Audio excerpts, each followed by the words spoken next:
I'm Faye Gersh, founder of the Hemlock Society of San Diego. For 32 years now, we've had free monthly meetings to help people plan for a peaceful death. We are glad to provide this video to you if you couldn't get to our meeting or just want to see it again. This meeting is about the legal aspects of retaining choice, dignity, and control in the face of serious illness. Why is this a legal problem? Can't you just die? Actually, it's not so easy to end your life on your own terms, especially with help, without violating some law or another. And what about protecting another person who may agree to help? Many people are in some kind of institution at the end of their lives, and that facility may have problems with some of the solutions that would work, such as not eating and drinking. And what if you can no longer speak for yourself, but your healthcare surrogate tries to implement your wishes? What concerns does the institution have, and is there a legal way of getting around them? In the next hour, a doctor, a lawyer, and an ombudsperson will discuss these important but rarely addressed issues and will take questions from the audience.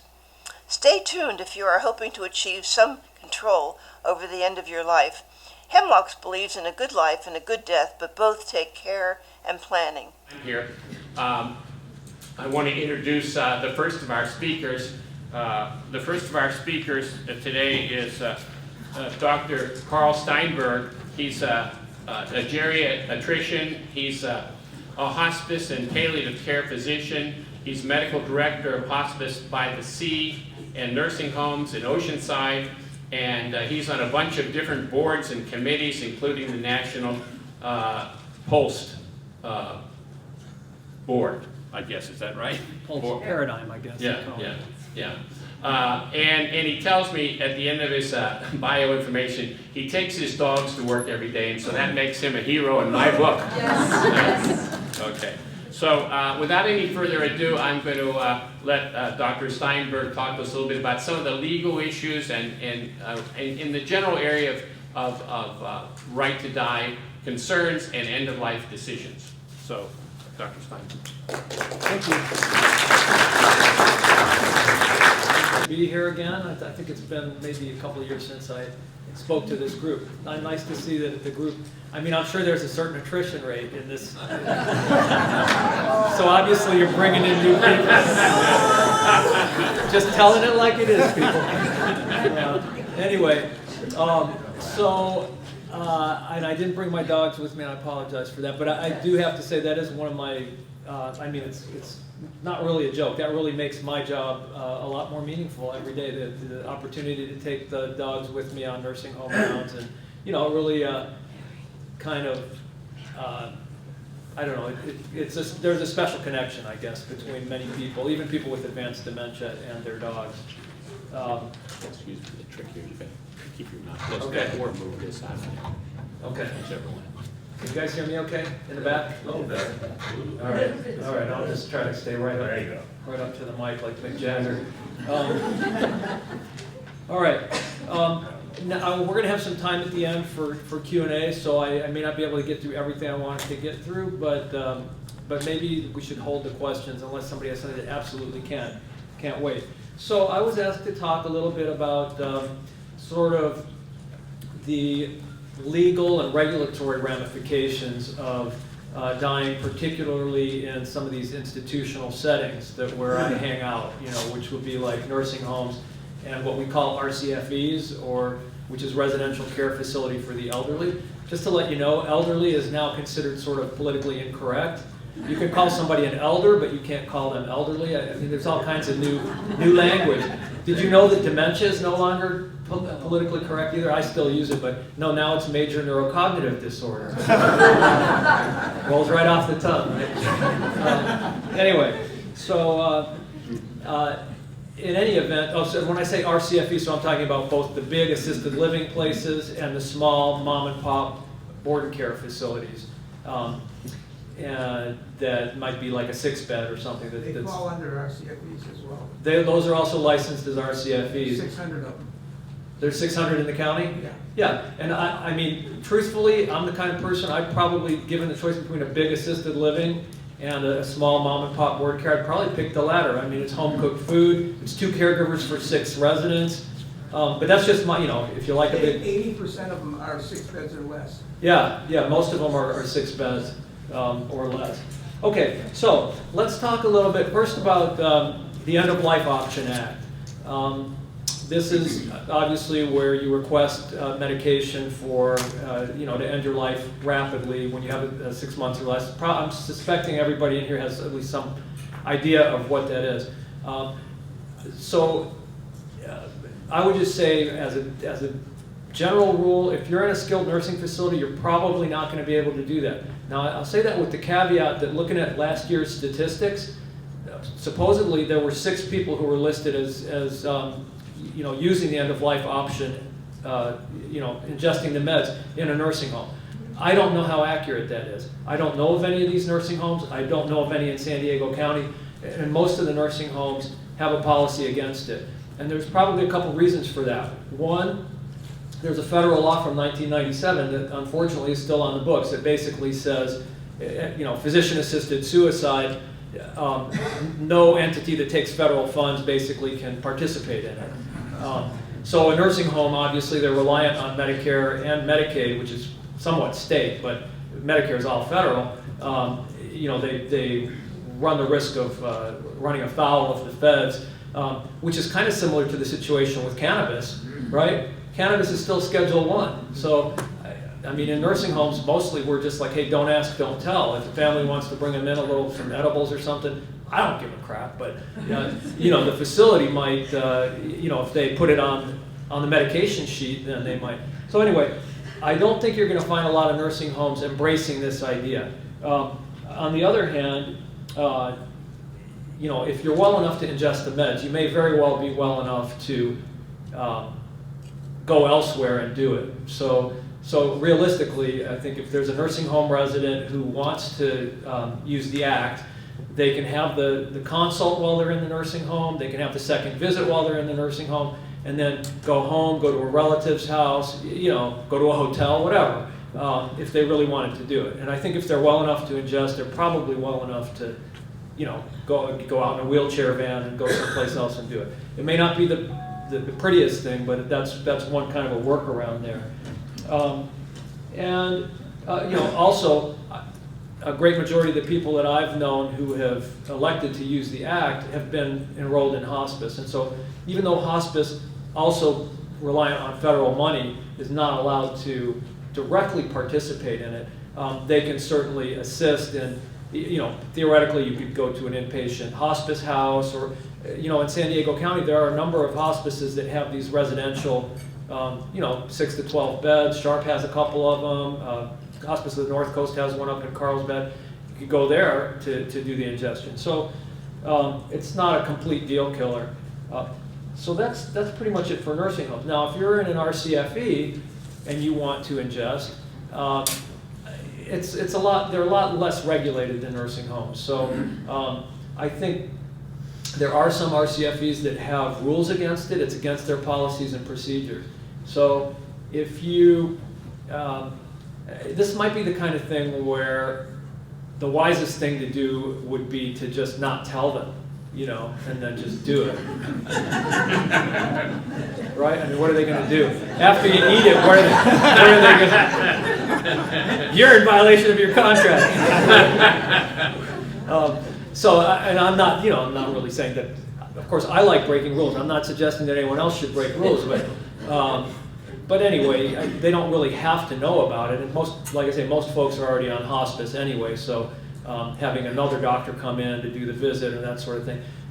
Obviously, they're not able to store the meds or anything like that. Now, there are a small number of RCFEs who have a policy permitting it. And so that's, if you're looking to move into one of these places, that's worth asking.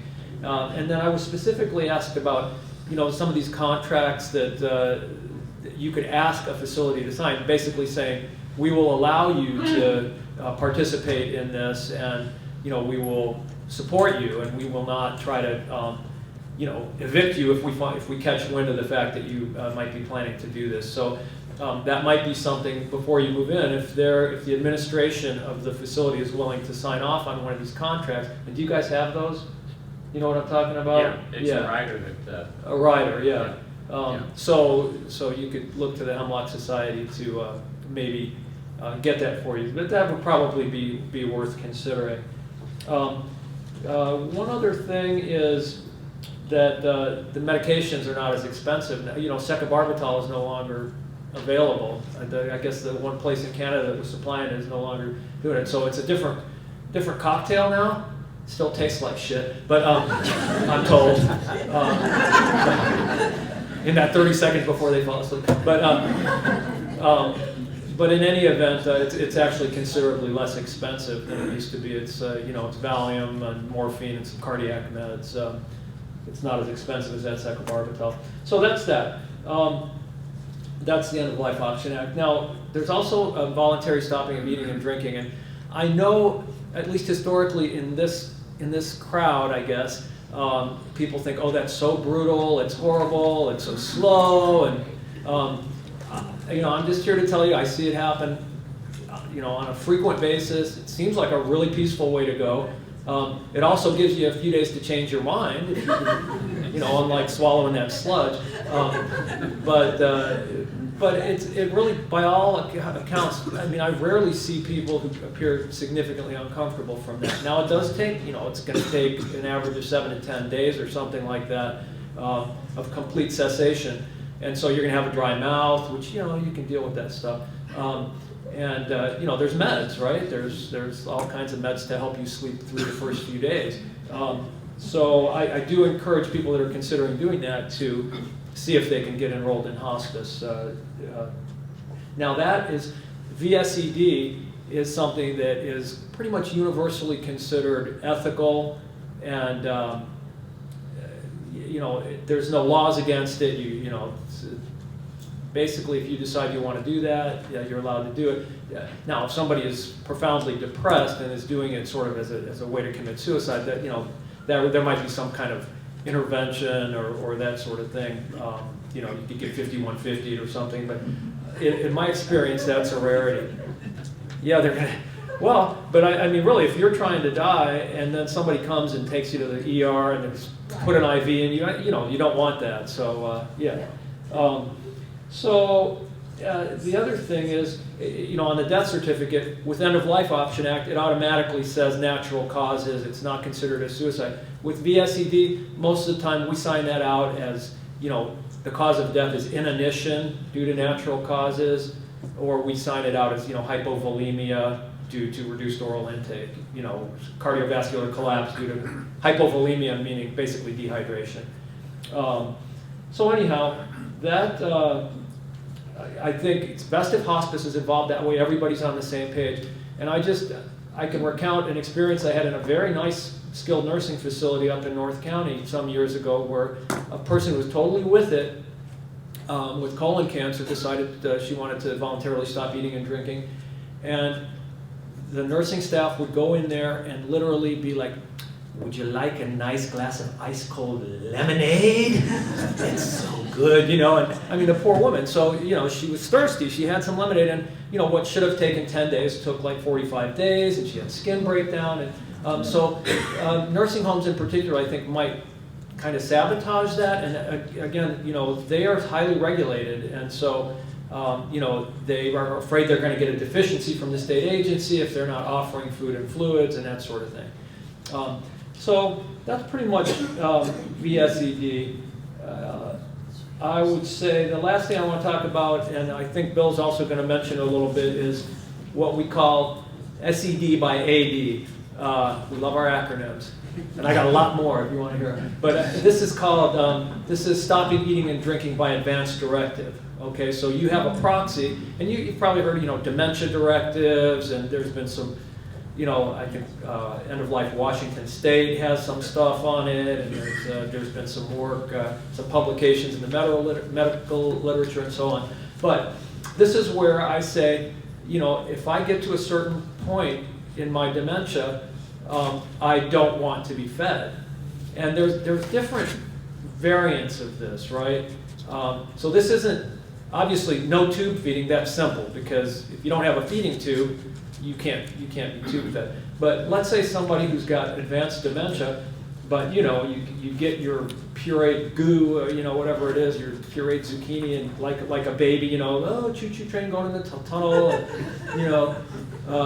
you're massaging their mouth, their lips, so they open their mouth, and you pop it in there, and they swallow it, and it takes 2 hours for half of a, for 4 ounces of this gruel. So I mean, is that person wanting to eat? Are they voluntarily eating? So it's a real ethical morass, let's just say. And an organization that I love, that I'm actually vice president, and hopefully around the time our country gets a new president, I will then be president of this organization in 2021. Anyhow, it's called AMDA, the Society for Post-Acute and Long-Term Care Medicine. It's basically nursing home doctors. They came out with a white paper in March of this year that basically says in a nursing home or assisted living, it should never be permitted for somebody to stop eating and drinking by advance directive. And if you want to hear the reasoning, and maybe we can talk a little bit more later, but basically it's like, choose your injustice. We're either being unjust to the person who made that advance directive when they were totally with it and said, hey, by God, if I get to that point, do not put food in my mouth. Versus the now demented person who, when you put the gruel in their mouth, they swallow it. So, I mean, to me, they are assenting to it. They're not consenting to it. So we've written a couple, Thad Pope, I think you guys know Thad, and another, Dr. Voliser and I wrote a response to that just saying, I mean, if somebody is clamoring for food, like saying, and I don't know exactly what the criteria would be, but if somebody clearly wants food, it might be a little more difficult to say, okay, we're not gonna help you eat. But for somebody who is completely indifferent to food and who has made it clear that they don't want their life prolonged, I don't know. To me, that's not that hard an ethical issue. Now, nursing homes, because of the regulation, that I don't picture it particularly ever happening there, even with a good advance directive.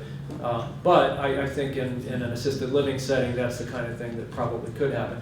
In real life, I think that's most likely to happen in a private home because there's no real scrutiny. I think we're going to need some legal cases to help solve this, and it's very sticky. And Bill's going to show you some. You guys probably know who Stan Turman is. He used to live in Carlsbad, and he's got a nice set of criteria that you and your family can use to say, this is the point at which I no longer want you to put food in my mouth. I want you to offer it to me. You can stick it in front of me, but if I can't figure out how to get it into my mouth, don't put it in there. And anyway, that's a whole, that could be a whole talk unto itself. And maybe if we have questions about it, we could talk about it later. But that's essentially what I wanted to cover, and I think I'll turn it over to our next speaker. Are you next, Bill? Yeah, but I think Q&A. Well, let's do this because people are thinking about what you've just said. Why don't we open it up for a few questions, and then we'll take a few, and then we'll move on to Bill after, let's say, 4 or 5 questions. Announce that we are recording. We are recording, so if you drop any F-bombs, he's already promised that he will bleep them out. Since something like 60–70% of the people in nursing homes are paid for by Medi-Cal, which is the Medicaid program in California, and half those funds come from the federal government, half come from the state, how do they rationalize that? Okay, the question has to do with Medi-Cal, which covers almost all of the long-term residents in nursing homes, where Medicare covers the short-term and post-acute.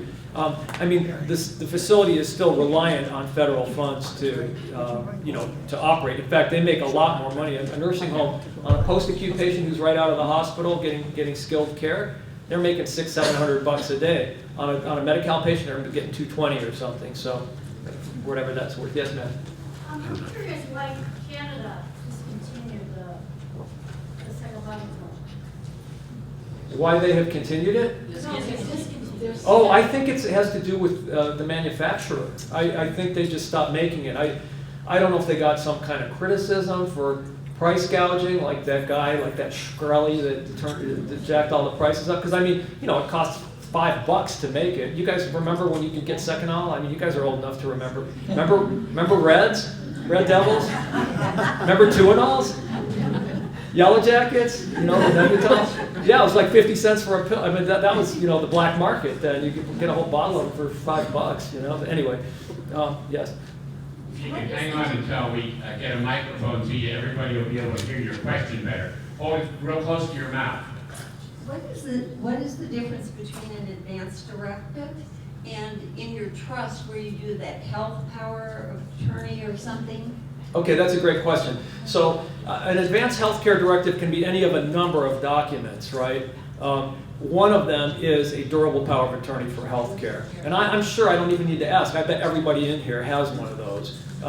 Although there may be a small number of people who don't have somebody that they can rely on to make decisions for themselves. So then you might just have sort of a directive to physicians. But that's probably the most important thing. And a POLST form, and I love POLST, it's a wonderful tool, but POLST isn't really for everybody, right? And that's a whole nother talk unto itself too. But they tried to pass a law recently, about 2 years ago, that almost passed, that basically said if you fill out any kind of a paperwork that says what your wishes are and then lose decision-making capacity, you're basically locked into that unless you've got an agent that you've previously named to change it. So if I go in for a colonoscopy and I say, well, of course, if my heart stops, I want you to give me a jolt. I'm a healthy 62-year-old, right? And then, fast forward, now I'm 77 and I've got severe dementia and I've just been diagnosed with pancreatic cancer. My husband cannot sign a form to say he wouldn't have wanted CPR. I'm basically locked into that. So that's why it's, if you have strong feelings that you don't want something done, then a POLST form is probably a good idea. But there's no reason to be doing full code POLSTs unless you're one of those freaks, and I know there's none of them in this room, who want their life prolonged till the last possible instant, no matter what, right? But there are a few people I shouldn't call them freaks. I mean, they might just have some really deluded religious. Anyway, okay. Next, one more. What about Dan Thurman's list of things about feeding? Okay, Stan Terman's, we've got some of the literature here for Dr. Terman, and those have never been tested in a court of law either, but there's no reason to think that if a family is offering food but not feeding a person, that somehow that would be considered a crime, because I mean, they are dying of their disease, they're dying of dementia, they're not dying because of something the family did. But if you had a really, what's the word I'm looking for, really, well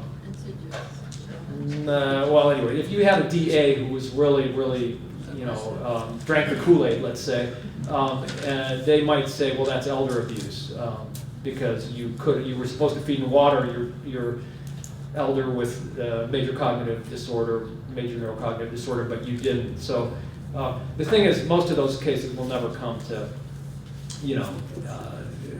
because they wouldn't be scrutinized for any reason, especially if the person's on hospice and it's ruled a natural death at home. So, okay, I think, one more.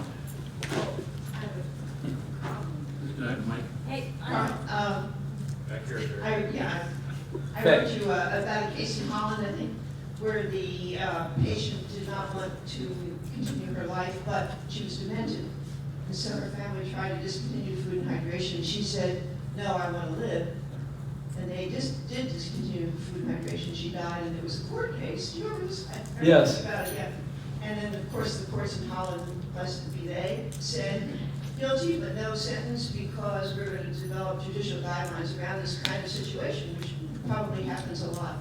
So, yeah, that's a whole next level of complexity and ethical difficulty here. And I think, again, Stan Terman has this, sort of, what does he call it, a Ulysses contract, like tie me to the mast, and it doesn't matter, don't listen to me, even if I say feed me, just let me die, don't feed me. And whether that would hold water or not either. I mean, I think if it were my mom sitting, at the kitchen table next to me saying, please feed me, I'd have a hard time not feeding her. And yet, I mean, I'd be conflicted, of course. So, all right, thank you very much.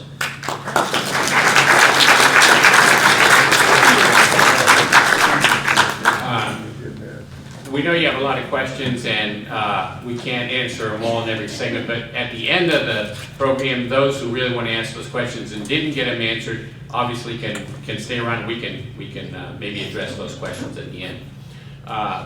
Next, we're going to have Kristen Rigsby, who is joining us. She's an ombudsman for which is always a tongue twister for me, for the state, and with a lot of experience in working in long-term care facilities and dealing with some of these tough issues that we're always interested in. So we'll hear from her, and then we'll have a short question and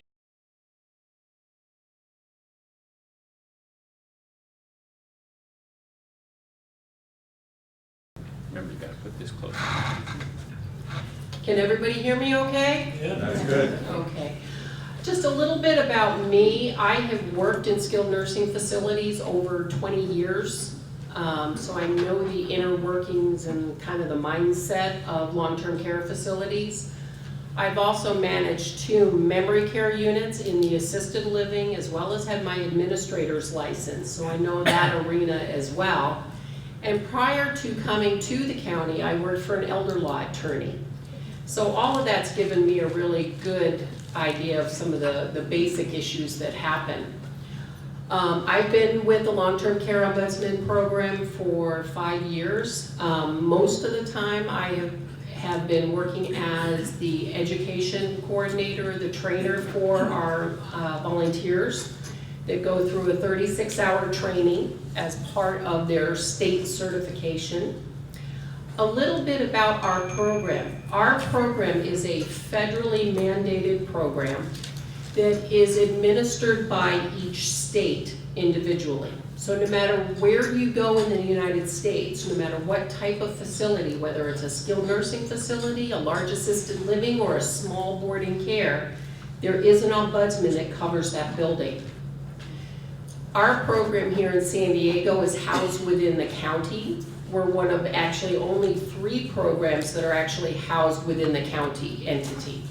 Most of our 35 programs are housed in other nonprofit agencies, such as the Legal Aid Society or Catholic Charities or some other different organization. Because we are actually a state program, we often here in San Diego, because we're housed within the county, get confused that this is a county program. It is actually federally mandated program. It is also federally mandated to be volunteer. So these are people who are very dedicated to assisting residents and families with issues in facilities. So we have lots of nurses, physicians, attorneys, and other people who either have experienced a loved one in a facility and seen issues, or they've even been in a facility themselves and experienced that and know that for many residents, there's no one that advocates for them. So our program is a mandated advocacy program for the resident, not facilities and not even family. So our focus is the resident only and what their wishes are, and ensuring that the facility itself and family are observant of the resident's rights. So our focus is only the resident. Everything that we do is by consent of the resident. So anything that we intervene, we talk about, or discuss anywhere, we have to have written specific consent to do so. Now, if a resident lacks capacity to make decisions, and they have a power of attorney set up, then that one power of attorney is who we would get consent from, not any other family member. We're not there to represent families' issues, but the residents. So we verify if you're able to make your own decisions, then you tell us whether something is a problem or not. Not family, not the facility. We are often called by facilities and families because they have an issue with something either going on at the facility or some wish that the resident has. and they want something different. We're going to be there to represent the resident, find out what their wishes are and what they would like to do, and let the family know that this person makes their own decisions, and that's where this issue's gonna stop. And we ensure that the facilities follow through. Facilities these days are functioning more on their own liability than the actual care of the resident and what the resident wants. It's about, unfortunately, making money, and that's the bottom line. Many residents who are just there for a short-term stay, you had a knee replaced, you had surgery, you're there only for a short time, and maybe prior to going to the facility, you were maybe just barely able to take care of things at home. And now you can't go home. A facility only really wants to keep you when you're bringing in those Medicare dollars.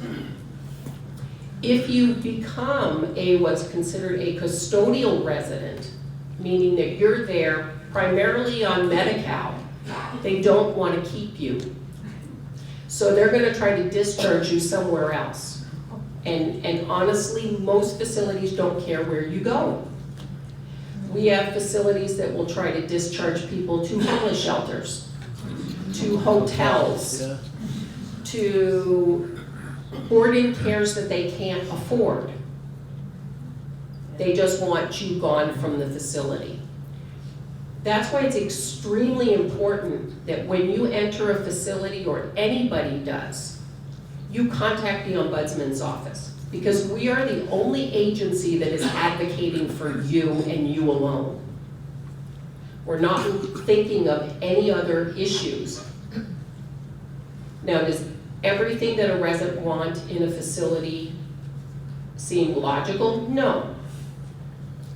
But different things, like if you don't want to eat, and that is your choice, the Ombudsman is there to uphold what you would like and make sure that the facility, who's going to be very panicked about the liability in that, is not overstepping what they are allowed to do. They hope that you don't know the regulations and what your rights are. Because the minute you contact the Ombudsman in most facilities, your care will change. Because they know that we know what the regulations are and what they're required to do and provide for you. And because they know that you've been involved with us, they know that we're informing you of what your rights are. And so they usually will provide you with better care. And will try to do less resident dumping and doing things inappropriate. So it's super, super important. Get to know who your Ombudsman is. The minute you enter a facility, you don't have to have a concern. You can just ask to speak with the Ombudsman, and so you meet them and you find out who they are. When you have questions about the care that's provided and no one seems to know and what your rights are, because the minute you enter a facility, your rights don't stop. You have the same rights. You also have additional rights as a resident, which you'll get in your admission packet. Now, how many of you, when you've been to the hospital, actually read your admission agreement and all those other papers in there? When you buy a house. Yeah, a loan, nobody really reads all of it. But according to the law, they've given you a copy of what your rights are, so you've been informed. Okay? So it's important to know what your rights are, because facilities very seldom look at resident rights over resident safety. Is stopping eating something that they might consider a problem? Yes. But there's ways to address that will observe the resident rights that they can follow, but is not as much of a liability to the facility. And it revolves around documentation. So that there are ways. So it's really important, no matter what the issue is, get to know who your ombudsman is. Because we're gonna be able to provide you that information and that backup to answer questions about, is this okay? Can I do this? Should they be doing this? This is happening right now and I really don't like it. What can I do about it? Any issue that you have at a facility, you can contact the ombudsman and we will be able to assist with that issue. Thank you so much.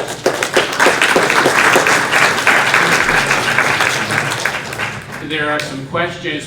We have some microphones, so people want to hear your questions. So wait until a microphone gets to you to ask your question. Okay? Yes, this fellow right here. Okay. And this is a fellow ombudsman. Volunteer, right? We actually have a couple in here. I've been an ombudsman for 10 years since I retired as a Superior Court judge. 10 years ago. Hold it close to your mouth. Okay, can you hear now? All right, I retired 10 years ago as a Superior Court judge, and I went with the Ombudsman's office, and I've been doing that. But my question is to Kristen, but also to Dr. Steinberg. I just want to make a comment that we've been talking today about the limitations that the facilities, nursing homes and assisted living facilities have in being able to not allow the right to die and everything that this organization stands for to be practiced. And I can understand that because these are all regulated agencies. The truth, though, is only 15% of our population actually lives in these communities. 85% of the population, according to Medicare, lives at home and dies at home. And so when we're talking about, what we're talking about is really a relatively small number of people compared to the much larger percentage of the population that can take advantage of the right to die laws because they're doing it in the safety of their own home. And as long as they don't bring somebody in to make it a conspiracy, we can still carry out our wishes. I'm speaking for myself. But when you go into a facility, when you choose to go into one of these communities, you've got to keep in mind they have house rules. And oftentimes the house rules are very restrictive. I would suggest, as Kristen says, nobody ever reads these except the ombudsman. So being aware that an ombudsman is assigned to every facility and can be called upon to answer your questions is really a good one. And I would suggest doing it before you sign up your admissions agreement rather than after. Thank you. Thank you, David.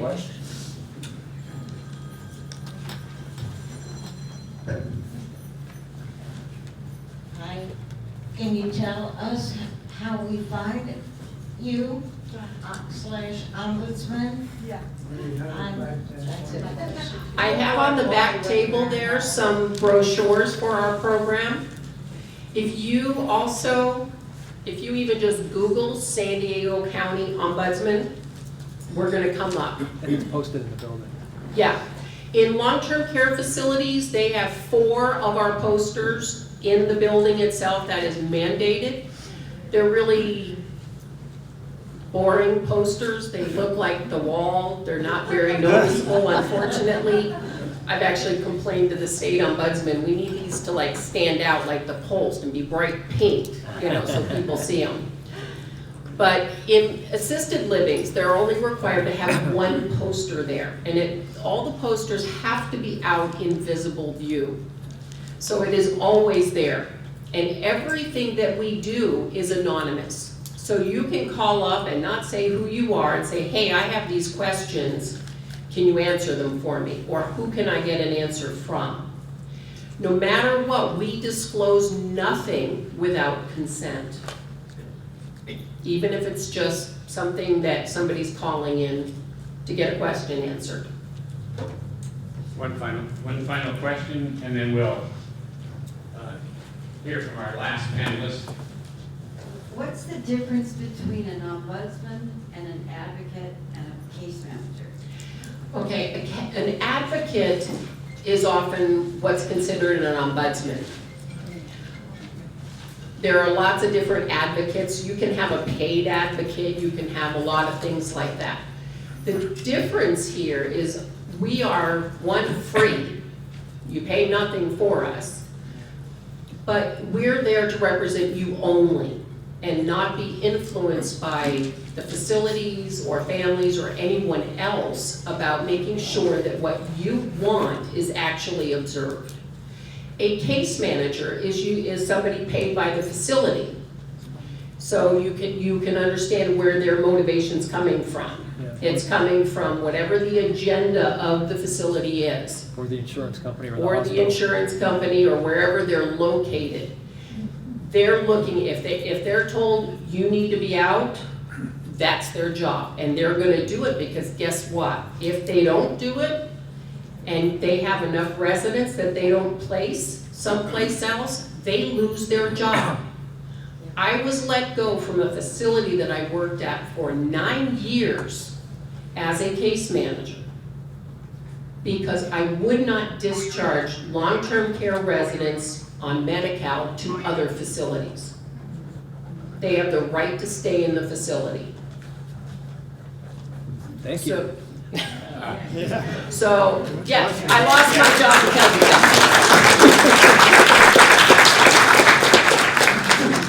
Okay, thank you so much, Kristen. And we'll have a chance again to come back, so don't feel like you're being ignored. You have good questions. The last speaker we have is Bill Simmons. Some of you know Bill. He's been around Hemlock for a lot of years. And he was on the board for a couple years back in 2016 and 17. And he has his own website. You might even want to jot this down. It's www.finalexodus.org. And Bill is a retired real estate attorney and a corporate attorney, and his main interest now is in helping people understand the options they have at the end of life. He's spoken at numerous service clubs, San Diego Oasis, UCSD Lifelong Learning Osher class, and various other places around the county.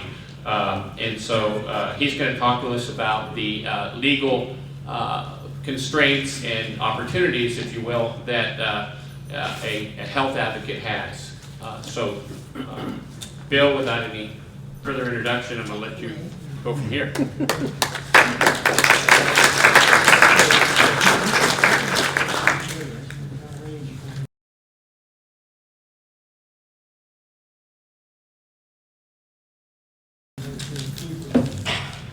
Thank you, Barry.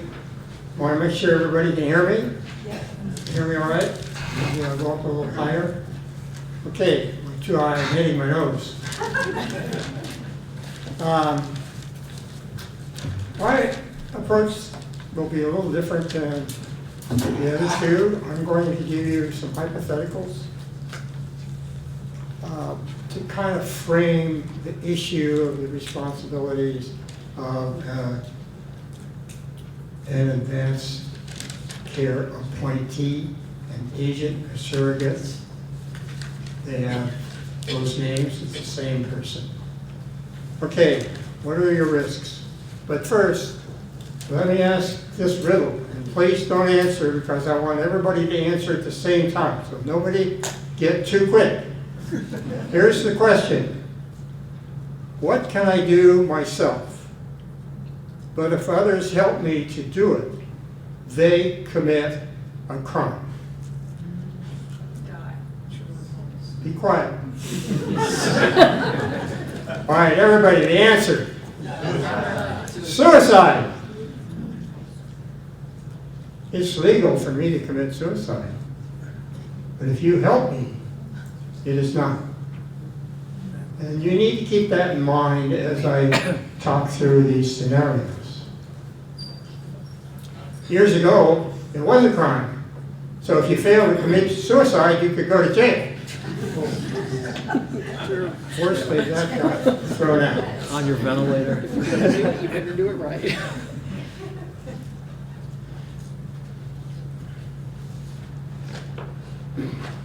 All right, just briefly, because I assume there's a few people here that don't fully understand what an advance directive is. An advance directive is the merger of two prior documents. One is the living will, and the other is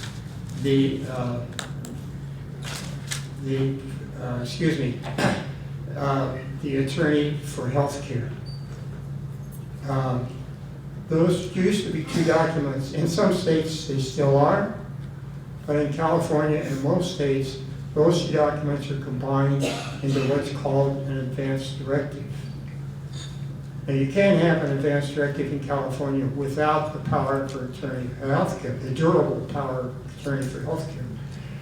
But most of us will appoint, and the key thing about an advance directive is to appoint somebody to speak for you when you can't. So I'm going to be talking almost exclusively from here on out about advance directives. Here are some of the scenarios you as an agent, surrogate, or a proxy, same person, 3 names, can find yourself in. Scenario number 1. You are your spouse's agent. He or she is gravely ill. You are a very caring and kind person and love your spouse deeply. Considering your spouse's wishes as expressed in his or her advance directive and in conversations, you now have to tell the doctors to stop all curative treatment and let your spouse die. Are you ready to do that? Are you willing to do that? That's a terrible burden. So think about it, because that may be, if you're an agent, the situation you may find yourself in. My wife has reminded me of that several times.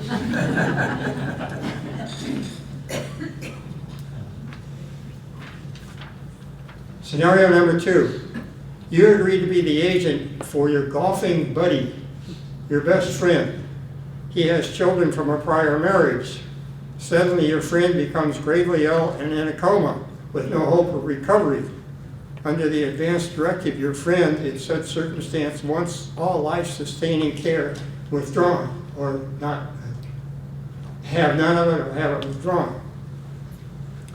The children fly in and start arguing about what is best for their father, notwithstanding his clear advance directive. You, as the agent, tell the doctors to pull the plug because the golfing buddy's been on life support. But some of the children tell the doc to keep him alive as long as possible. The doctor and the hospice decide not to pull the plug. You again tell the doctor and the hospital to pull the plug, and the hospital's ethics committee supports you. One of the children then threatens to sue you unless you change the order. Now I realize, Carl, maybe the ethics committee will never do that, but they're free to do that if they so choose. I do not. Yeah, especially if it's considered futile treatment. If it's considered futile treatment, the ethics committee might back up the agent. That's good to hear. So, there are doctors in the audience. How many of you disagree with what I just said? How many of you doctors agree with what I just said? Does this happen? This kind of situation? Do families argue? Everybody's saying yes. At least they're nodding their heads.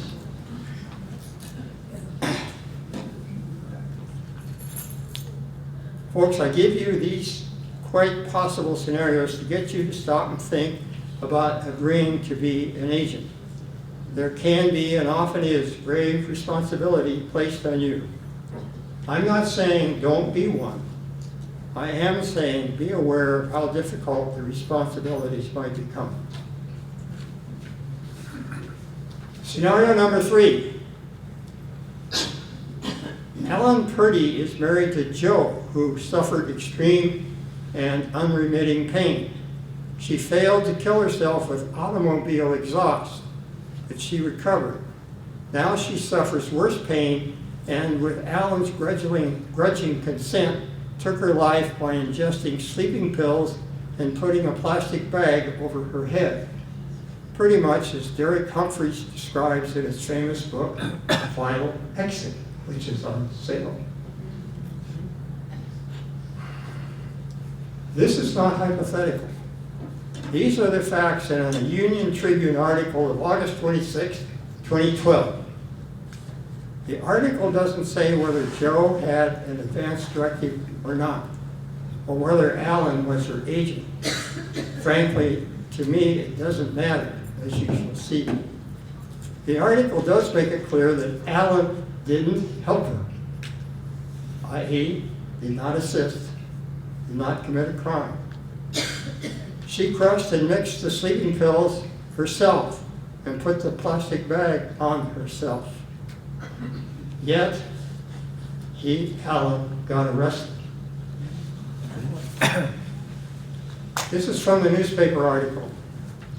Quote, eventually the authorities were called and a sheriff's homicide team responded. Purdy was arrested, handcuffed, taken to jail. He remembers thinking all the time, what the hell? He said detectives played good cop, bad cop with him. And when he didn't like the way it was going, he asked for a lawyer. And he yelled at me more, and I yelled back at him. One of his sons bailed him out the next day from the Vista jail. Sad, sad situation. 5 months later, a reporter, not the DA, called and said that the district attorney was not going to press charges. So for 5 months, he didn't know what his future was. There was one monumental error here that might have been avoided. I don't know, we don't have enough facts. And what is that error? Somebody, what was that big error?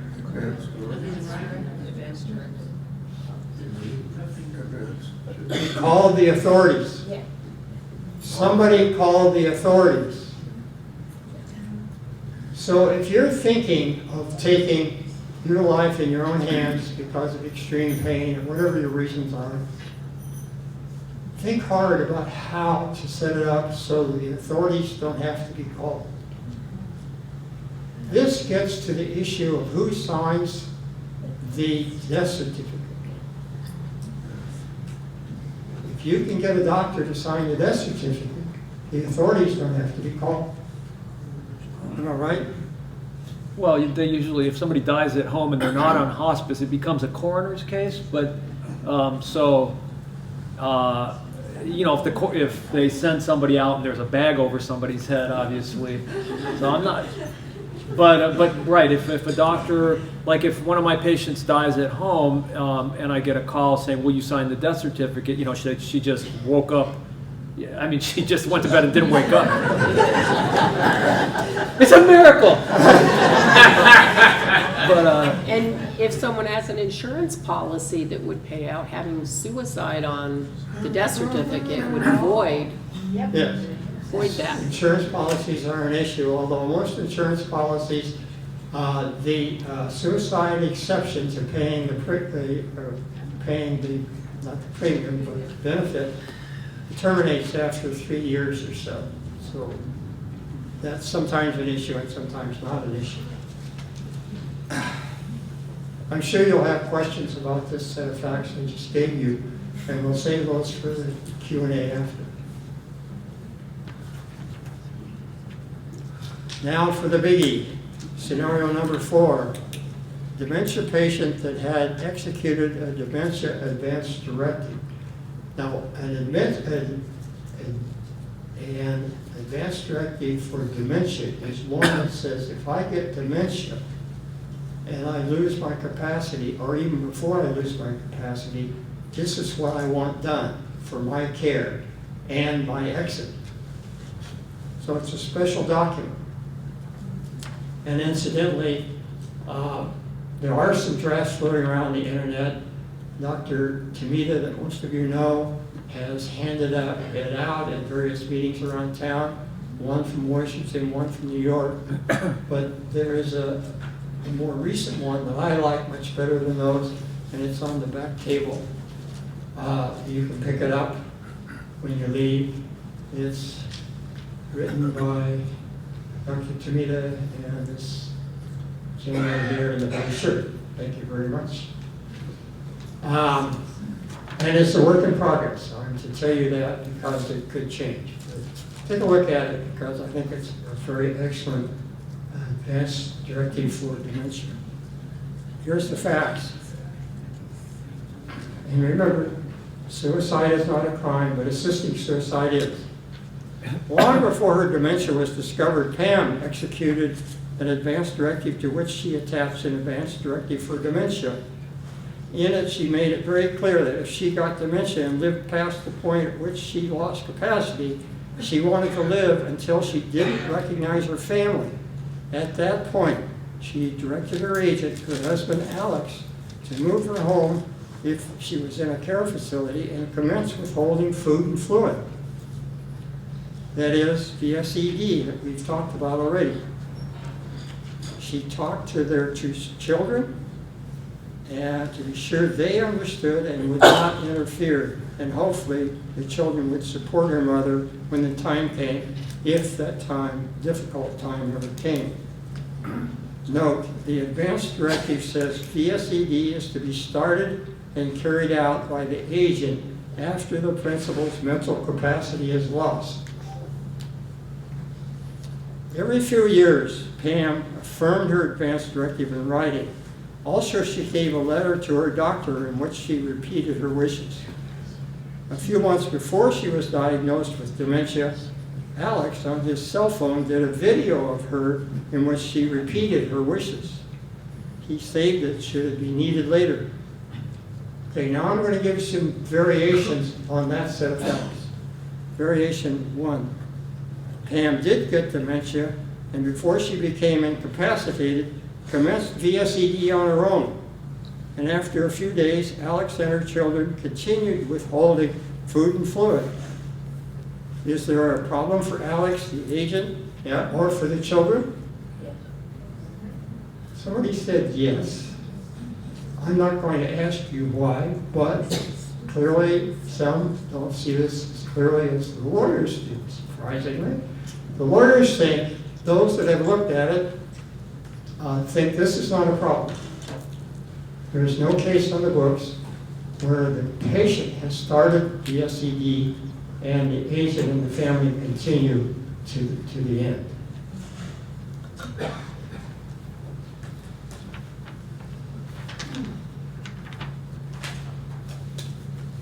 Variation B. Pam loses her capacity. Alex starts VSED at home with the children coming and going and giving assistance. Appropriate palliative care is given. Pam is never in pain. Pam never seeks food or fluid, and she dies in a few days. Is this a problem for Alex? Alex started the VSED. Or is it a problem for the children as well? Depends. Exactly what I've written here, Carl. He said depends. It does depend. I'm wearing mine.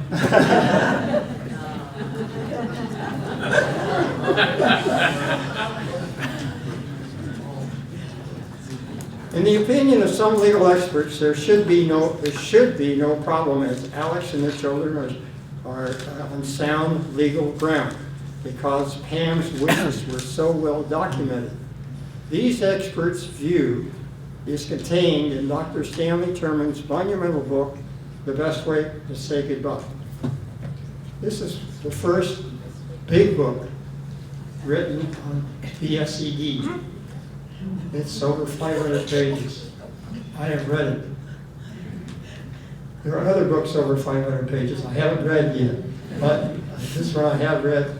It's hard to read, but in reading it again to prepare for today, I discovered it's a wealth of information. There were two lawyers who supported Dr. Terman in writing the book.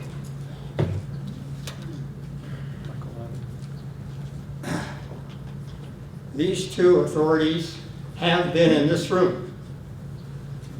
One is Professor Thaddeus Pope, a law professor who spoke to us about a year ago. I hope you all remember that. The other is Michael Evans, and Dr. Evans might be here now. Oh, Attorney Evans might be here now. Is he here?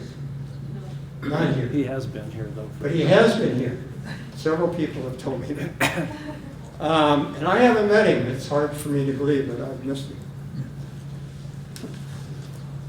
They think what's this scenario I just gave you, there should not be a problem. However, my view is, don't be so sure. There are facts submitted in the scenario that will affect the outcome. Here are some of the variants, some of the facts that will affect the outcome in this kind of a case. First, does the family live on the West Coast, or in another blue state, or live in a very red state, where conservatives, religious conservatives are politically powerful? Why does this matter? Well, because the political powerful have their people in office, in public office, including the prosecutor's office, the district attorney. And if for those of you that have been following Final Exit Network, their guides got prosecuted by such a district attorney. Final Exit has been able to defeat all those cases, and have been so, by defending on the constitutional right of free speech. The case they lost was in Minnesota, and there's some rather unusual facts about the Minnesota case. Okay, that's one of the variables. It does matter where you live. Was the doctor treating Pam willing to say she died from dementia? Carl probably says, perhaps. Yeah, why not? If you have a doctor that can and might know ahead of time. In other words, you might go to your family doctor and say, you know, our mother's got dementia, she's ill, we don't know how long she's going to live. And the next thing you know, she's dead. You call the doctor up and say, you know, Mom died a couple days ago, it's not a surprise, would you sign a death certificate? I suspect some doctors are going to want to say, I want to examine her. Other doctors would say, sure. Now, why is this important? I think we've covered that already. Because the authorities then don't have to be called. Does everybody understand that? When you call the authorities, that's when the trouble starts.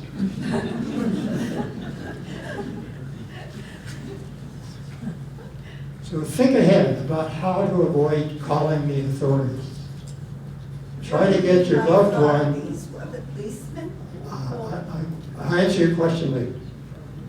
Think ahead about how to get your loved one from the bed in the house to the mortuary, so that even the mortuary doesn't have any doubts about how this death occurred. It's too bad there has to be secrecy on this kind of stuff, and hopefully that'll change someday. But Final Exit Network often operates on the basis of secrecy. For example, Final Exit Network likes to remove the hood after a person has breathed in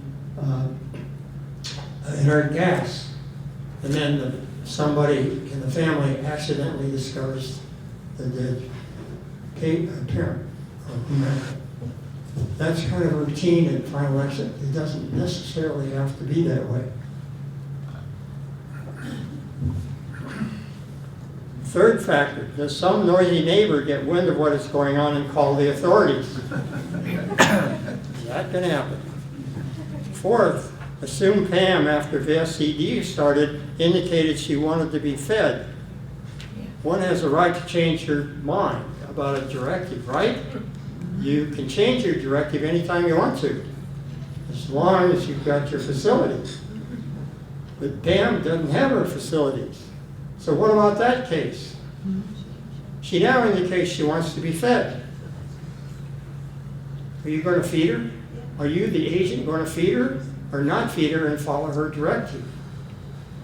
Now, strictly according to the law, you wouldn't feed her because you're following her directive, which is valid because she was capable of writing it and she wrote it. But I can tell you, this kind of situation can get to court. And some judges will bend the law to fit their own personal point of view. Note that in all these variations, how carefully and how often Pam made her wishes known. I did this intentionally because in these kinds of health and illness situations, the courts require, quote, clear and convincing evidence of the patient's intent. That's a lot more than preponderance. Some argue it is even higher than the standard beyond reasonable doubt. Law books are full of cases where the court ruled against the stated wish of a patient because the court found it did not believe there was sufficient clear and convincing evidence. In conclusion, being an agent is an honor, a burden, and risks potential legal problems. It is not to be taken lightly. There can be burdensome responsibilities and difficult decisions to make affecting the life of another. 2, there can be legal criminal ramifications because there is no definitive law in many of the factual situations that may arise. There is no law out there, folks, on kind of stuff, most of the kind of stuff we've been talking about. There is no End-of-Life Option Act that says it's not suicide or assisted suicide. The principal, that is the patient, can do much to keep the agent, family members, and personal doctors out of trouble by thoughtfully and carefully preparing and executing a clear but concise advance directive and related documents such as a letter to the doctor, repeating the directive, and doing a video. A form of dementia that I mentioned is on the back table, and on the back of that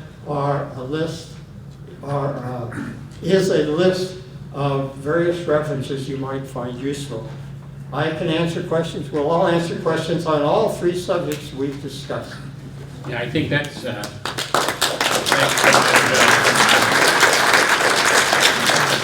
I think given our time, we probably should do exactly that. In other words, if you have questions, direct them to any one of our panelists so we can move along as quickly as possible. Anybody have any questions? Hang on. I'm going to get you a microphone. Okay, this question is for Dr. Steinberg as well as for Mr. Simmons. Or either one. Close to your mouth. How many times, what if so you don't have to call the authorities, you don't have to call 911 if somebody dies, your mother dies, or whatever, but if you call the doctor, which I think is what I'm hearing, the family doctor, and they won't sign a death certificate, what's your option at that point? Yeah, I think really the safest bet is actually, if somebody dies at home, you can't really just take the body to the mortuary. Somebody has to, because now, the exception is when somebody's on hospice. So I would say anytime, if you've got somebody who's got a dementia directive, who has reached the point where they no longer want to be fed and now they're not eating, well, for crying out loud, get hospice in there. Then when they die, you're done. Hospice calls the mortuary. So you can just call the mortuary if you have an advance directive. You can just call the mortuary. You have to have more than an advance directive. If you're not on hospice, right. Hospice gets a special buy on these things. The Anybody else who dies at home, it kind of has to go through that. You have to get a waiver from the coroner's office. They may very well waive it, but somebody has to come out and investigate. So, if there's a dead person lying in bed, there's nothing suspicious about a dead person lying in bed, especially, a 90-year-old dead person, So you can call the coroner's office directly without calling 911. I think normally you have to invoke, getting the cops to send somebody out. But I'm not 100% on that. So it's possible you could just call the coroner's office and say, hey, I walked into the room and my mom, she's clearly dead. She's cold. She's stiff. So they're not going to tell you, oh, do CPR, But they will probably call 911. Well, that's probably what they'll direct you to do is have somebody come out. So Well, now it could be paramedics. It could be, I would just call the cops and say, I think my mom died. And then they'll probably send medics, and then medics are much better than cops. I mean, I shouldn't be putting value judgments. God bless our police force. Yes.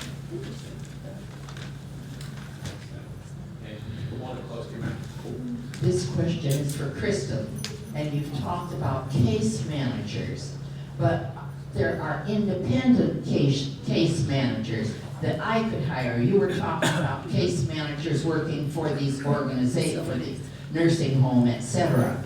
But if I hire an independent case manager to work with my daughter to figure things out, that's a different issue, am I correct? That is a different issue, and they probably are going to be working on your behalf. Keep in mind, though, they only get paid if you're alive. Right? Can I add to that?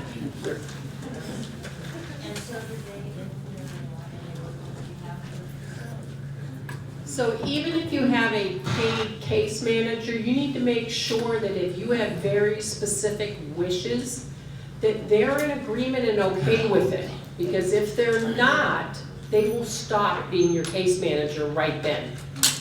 There's no obligation to continue. So you would need to have a very detailed conversation with them and let them know what your actual wishes are and see if they're okay with that. My question has to do with your funeral society. How would they figure into this? What's the question?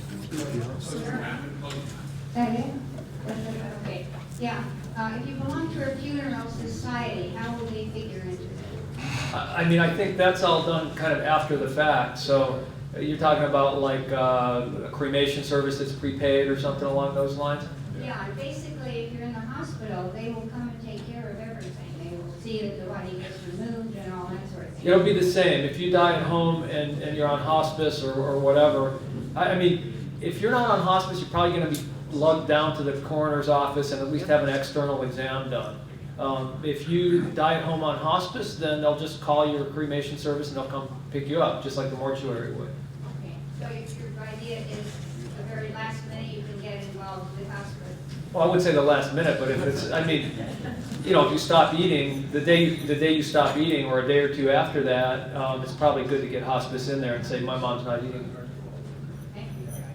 I can answer that question a little bit. If she's involved with a home funeral service agencies or anything like that, if the doctor's right, if you're not with hospice, they still have to go through the county.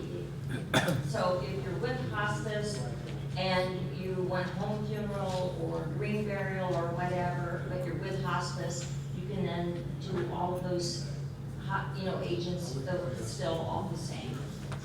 Does that answer your question? Yeah, Well, when you know you're going and I wanted to add one thing. If you keep in mind when someone is on hospice, a death is expected. When you are just at home, then everything seems to be suspicious. So why did this happen? So if you just call the funeral home or call them, they're gonna think, I'm not gonna get involved with this, not unless the police come in and release and say a crime did not occur. So that's why it's really important and much easier if the person is on hospice, because there's the expectation that people are going to die and it's just assumed. But if you die at home, and you're not on hospice, they will be first looking at it as, was a crime committed? And no other agency is gonna take responsibility for touching a body if they have not gotten clearance that a crime has not occurred. With regard to hospice, we've had other speakers mention that some hospices are very reluctant to have the End-of-Life Option Act and by extension, stopping eating and drinking. So I see this could create a problem too if you get hospice in and say, my mom is activating her voluntary stopping eating and drinking, they could become an impediment rather than this quick exit. That's where you have a conversation with the hospice and find out what their beliefs are on that. Because there are some that support it and some that don't. So having that conversation up front is important. As far as I know, right now in San Diego County, we have 2 hospice organizations that will help support. Otherwise, all of the 1,500 are not. What are those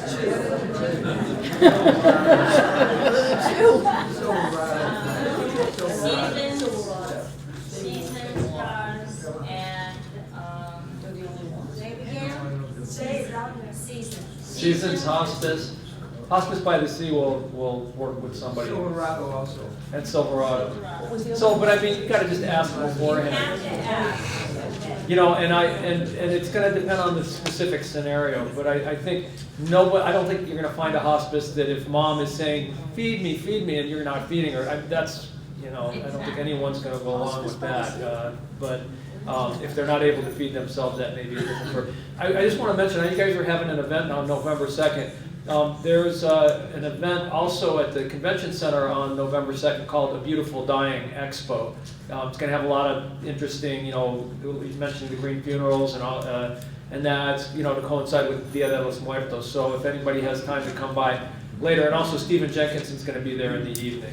It's free during the day, and then to see Jenkinson, I think it's $50 or something. Yes.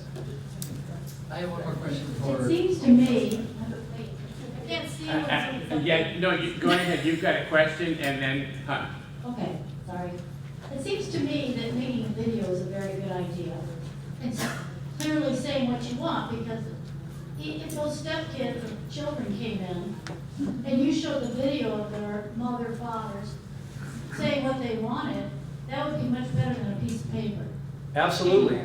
Also, I think in that video, could you not say something like, here's my request, and I beg you, and if I say later when I'm sick and demented that I don't want what I just wrote, please disregard it, because I said that when I had my full capacity to describe what I wanted. That's that Ulysses contract that we were talking about before. Yeah, I mean, it's certainly, the more that can be documented, I think we'd all agree, the better. And there's no reason in this day and age, I mean, everybody's got a smartphone, I mean, it's simple to do. And there are services like, you know, I think mydirectives.com, and where you can get that, so it's available on the internet, so the emergency room doctor or the intensivist or whoever it is, it's not just some family members, one family member saying, yes, keep her on the tube, the other one saying, no, pull it. You know, you can actually see the person. So I would encourage everybody here to try to record that and memorialize it. Thank you. Well, and if you think about it this way, if you haven't written or somehow said what level of care you wanted for anything that they might do, if it's not clear in there, then your agent decides. Yeah. And if you don't have an agent, we assume you want the most aggressive treatment. I mean, it always defaults to the most aggressive treatment. So, and by the way, one of the things Bill was saying about, you know, it's a burden to be an agent for somebody. I've had a number of people ask me to do it, and I mean, I say yes, it's an honor and a privilege. But the other, you know, the other foot is make sure you pick the right person. Right? Don't pick a spouse who's going to be like, oh, I know he wouldn't want a feeding tube, but I just can't stand to watch him starve. You know, don't pick that person. Right? Pick another. What's important, I think, as well, is that none of us, a lot of people don't start thinking about death until they have a diagnosis. But death can happen at any time. I mean, you could go in for a voluntary procedure and you're done.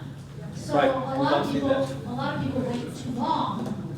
I mean, by 18 you should have a advanced directive. You know, I'm just saying, it happens all the time. Right. So when you go and, you know, with your grandkids at Thanksgiving, I mean, just pull out that stuff. Say, hey, come on. I'm serious.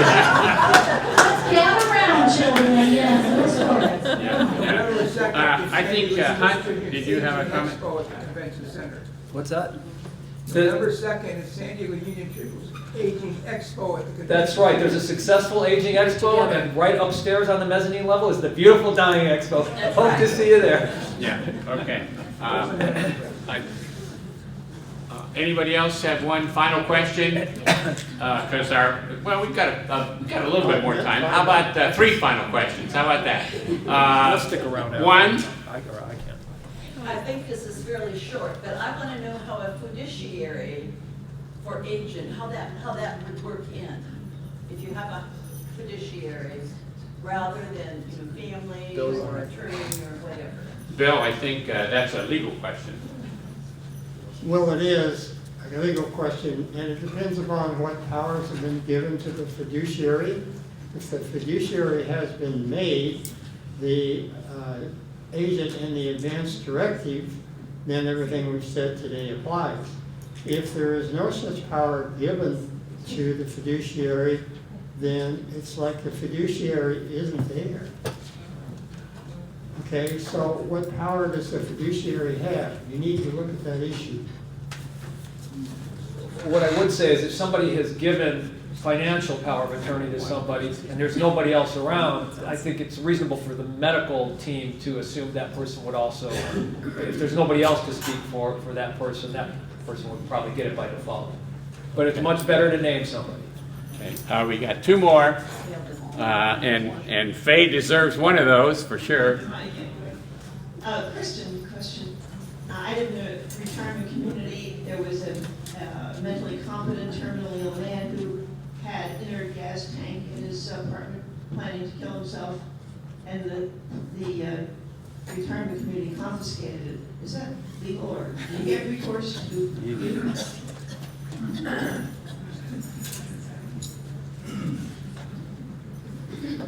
It becomes very, very touchy. Obviously, they're going to do whatever is going to protect the facility. So they're going to look at the liability of what that would do to the facility, not as much to you if you were doing it. So they would confiscate because they're concerned that someone down the road is going to sue them. And whether it's a family member or whatever. Because these facilities are not very highly regulated, they're more like renting an apartment. They basically follow landlord-tenant law with some additional observations and things. They can actually, looking at someone's safety, because they're there to, in a sense, ensure someone is safe, if they observe that someone's doing something unsafe or what might be considered illegal, they can intervene. Now, a lot of times, they don't necessarily, there's no law specifically stating that. So they're looking at it just from their liability. Even things that they are not allowed to do, and it is your right to do it, if they feel, and this is no matter whether it's a skilled nursing facility or an assisted living, they will intervene because they have a fear that someone is going to sue them. And they'll deal with, oh, I shouldn't have done it, oh, okay, I'm sorry. Because there's usually no consequences to the facility. So they're going to protect the facility first. That makes sense? Yes. One last question. I guess Hunt's been trying to get a question or comment in. Thanks. For Kristen first, this issue of competence, you said if the person is Close to the mouth. then we will support them. But when you were talking about dementia, it's the slippery slope from competence to incompetence, which often has periods of delirium and then some more competence and then back into delirium. So that's a big legal thing, but what would you say in terms of how you guys deal with that? Well, basically from the ombudsman's standpoint, we will be talking to you. If you seem to be coherent and know what you're talking about and you can understand the complications, the risk factors of what you're deciding at the moment, then we can take consent from you. So the issue really, if you're looking at it from a legal standpoint, only a judge can say that you're not competent. So by the law. But generally, obviously not everybody can go before a judge for competency. And most powers of attorney state that they need two physicians to state whether this person is competent or not.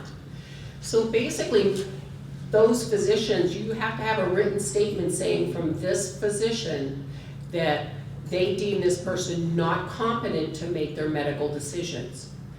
So once you have that, obviously people go in and out, even with dementia, and depending on why they have some cognitive impairment. So even if someone they have doctors saying that they're no longer competent, a person may have a dementia or a decreased capacity because they were in the hospital, they were sick, very ill, and now months down the road, they've actually regained their cognition. Someone who maybe has had a stroke and has recovered enough to have their cognition back, that person is able to then retake their power of attorney and make their own decisions. Even if there are statements saying they're not, that person can get a statement from a physician stating, yes, I am. I do have capacity. So that's where it can be a little touchy because, you know, you're at, especially with dementia, you do have fluctuating capacity. And at what point do you truly lack it? But really it comes down to, do you understand the consequences and risk factors of making that decision? Just because you can say something and you may sound like you know what's going on, unless someone questions that person very in depth about what their wishes are, and that person is able to respond back with what that is and what the risk factors are of that decision, then they're not really competent. So that's really the basis of what we are looking at as competencies. Do they truly understand everything that's going on? If they can't, then you're not considered really legally competent. Yeah. Absolutely, everything she said I agree with. I would add, however, that you can be competent on making your medical decisions, but still declared incompetent to take care of your financial decisions. So you can be competent and incompetent at the same time. And sometimes we all are. Okay, well, those are the three questions, and I know there are some of you who still have questions, and if any of these fine folks are willing to stay around, I'm sure they'll be happy to answer those questions, but we can't force them to stay around. So thank you so much for coming. We hope you've learned something, and we look forward to seeing you at our November event.